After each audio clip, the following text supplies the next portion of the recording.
Hey kiddos, it's Lisa here with hashtag 78 days, and today we're going to be talking about the Two of Cups. And you're just going to have to bear with me because Shakespeare is going to happen today. Yes, there will be Shakespeare. Yes, I have my eyeglasses. Yes, I will be reading a little Shakespeare, a little bit of Shakespeare, a very little bit. Blank verse is going to occur. It will be okay. We will get through it together. And the reason I want to read some Shakespeare is because I want to ground us in the real mystery and magic of this suit. And Luigi Scapini's Romeo and Juliet tarot, or his Shakespeare tarot, kind of helps us get there by showing us that the Queen of Cups, you know, the perfect court card, right, of the Queen of Cups, perfect because she is water of water. Remember that sort of elemental association of the suits with water, earth, air, and fire, cups being water, and then that same overlapping association with the four court cards, page, earth, knight, fire, queen, water, king, air, in the way that I understand the mandala of tarot. And so Queen of Cups, water of water, it's Juliet. She's perfect, right? And what's perfect about her is the way she turns on its head a kind of traditional, conventional, mundane thinking about the human heart. A thinking about the human heart that's tied to human suffering, that's tied to the dynamic of desire, of grasping, and grasping, how grasping and desire turn into loathing and strife. You know, so if you've know anything about the play Romeo and Juliet, or you've seen Shakespeare in Love even, or you know that the play starts with Romeo being in love.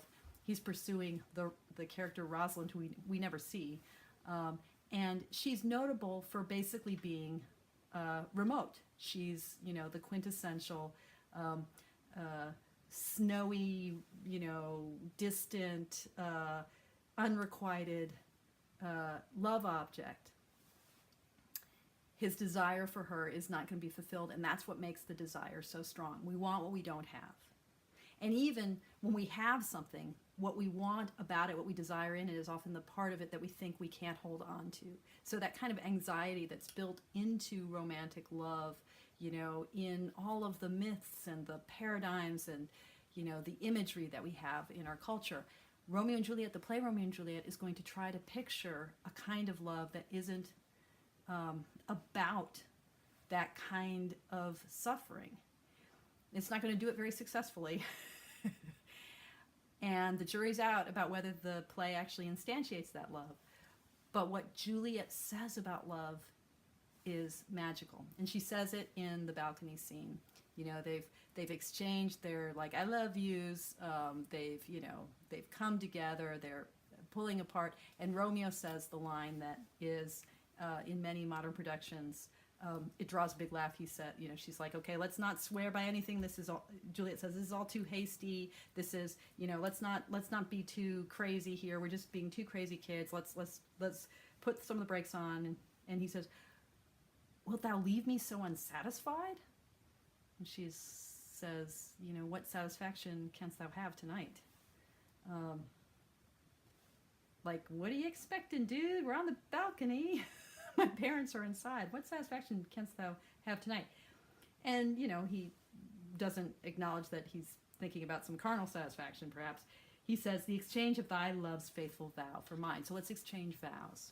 And she says, I gave you my vow, before you could even hear it. Because she has been, before she knows he's even in the garden, she's been declaiming her love for him, right? He overhears her. That's when he says, all the stuff about the sun, and the sun,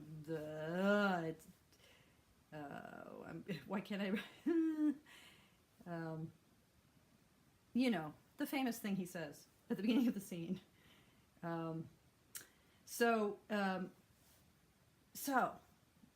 Distracted by my own lack of memory, my own brain cells misfiring. So she says, I gave you my true love before you even knew it. What light through yonder window breaks? Aww. Okay, that's the famous line. I couldn't remember because I'm old and I need glasses and my brain doesn't function anymore. Okay, anyway, so in this moment of the scene, Juliet is saying, you know, you heard me declare how much I love you, and I do, but I wish I could pull back those vows now. And Romeo says, why would you pull back those vows? And she said, I would pull back my vows, she says, so that I could give it thee again. And yet I wish but for the thing I have, she says. My bounty is as boundless as the sea, my love as deep. The more I give to thee, the more I have, for both are infinite. My bounty is as boundless as the sea, my love as deep. The more I give to thee, the more I have, for both are infinite. He said, why would you take back your words of love, your vow that you uttered before you even knew I was here? And she says, so I could give it to you, I could take it back so I could give it to you again. But why would I want to do that? She says, I wish for the thing I already have.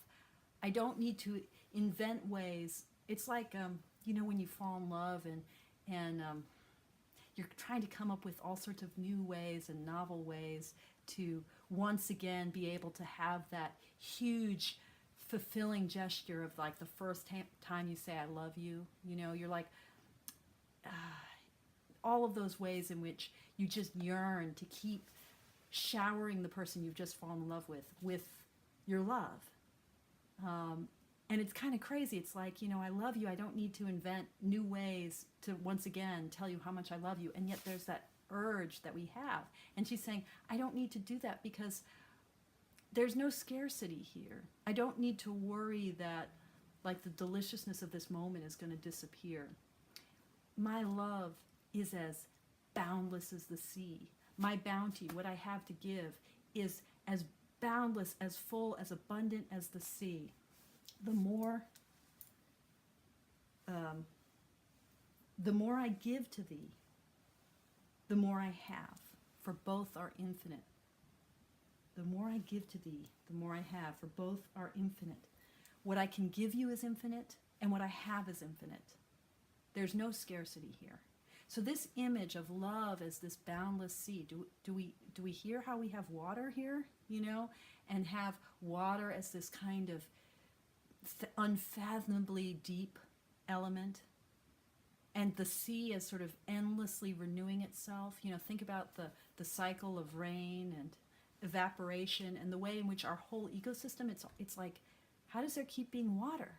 It seems miraculous, like the waters, it's like the image of the Ace of Cups from the Rider-Waite, right? The water gets, you know, evaporated from the sea and it comes down as rain and it goes back into the sea. Think about that cycle where it's nothing but abundance.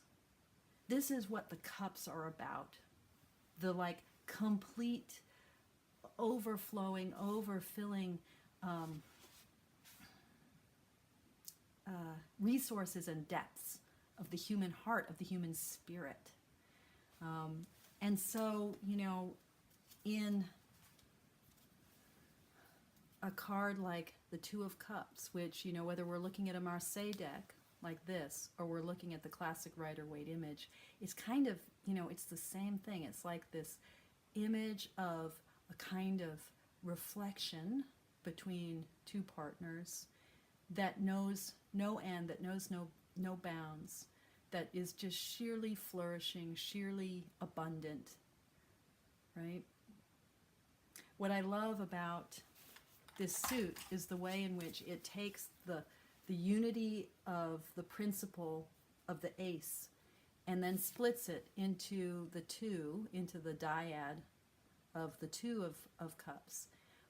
And in doing so, pictures the way in which there can be a perfect reflection where giving and receiving are completely intertwined in the seamless flowing of the human heart. This is love. This is a love that is a perfected love. This is a love where there is no beginning, there is no end. It's a love that is a love beyond desire, before desire, after desire. And so, in a way, love isn't even everything we know about love may be inadequate to get at what this suit is talking about. It's almost like what it's talking about is just the heart. Yeah. Okay. Hi, just coming back a number of hours later. I had to cut that first part of the video short. Didn't get to say anything about this deck, which is the Spanish Tarot. So a mid-1970s Fernier recoloring. I think it's a recoloring of a Spanish version of the Tarot de Marseille.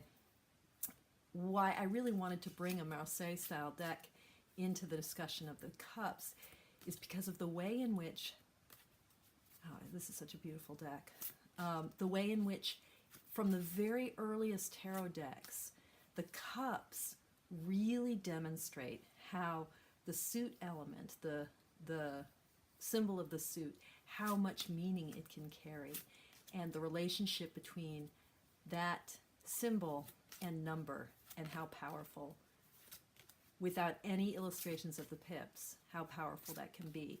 So, you know, our starting point is this cup that has a kind of evocation here of a city, of a citadel, and it is reminiscent of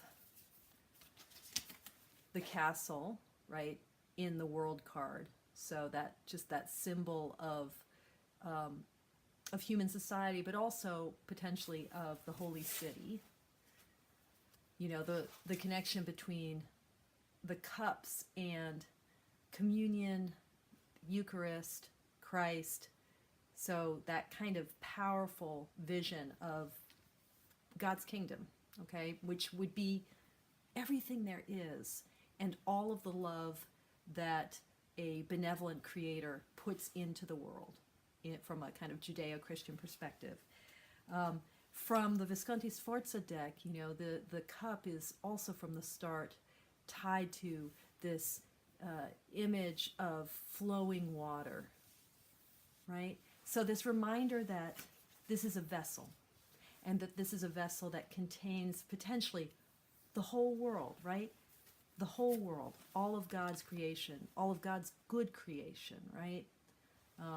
This image of plenitude and this image of goodness. And then from that, like, deep abundance, that unitary abundance, and in a monotheistic culture, you know, the unitary abundance, creation's beauty, and, you know, a single God, right? These all go together in the sort of aciness of the ace, right?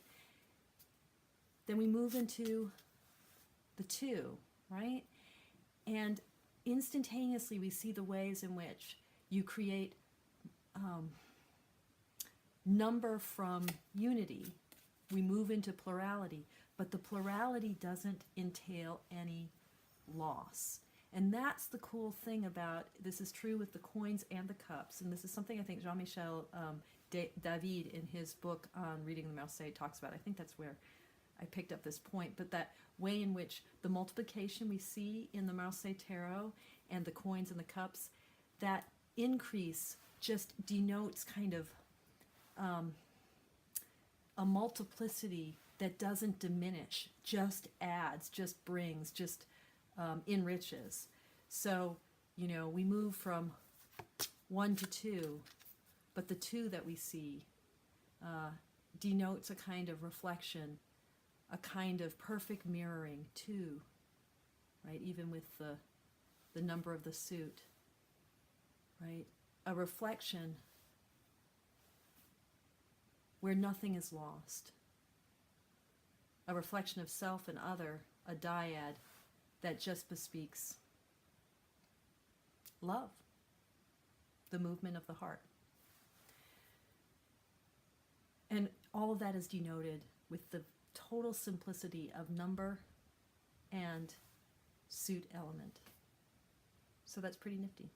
Okay, that's all I got. Yeah, that's all I got. Thank you all, as always. I was like thinking, yeah, that's all I got. And hopefully that's clear enough. If not, I'll try to make more sense of this tomorrow. As always, thank you guys for watching, and many thanks for... dogs are coming. The dogs are coming. That's Homer. Many thanks for everything. Lots of love.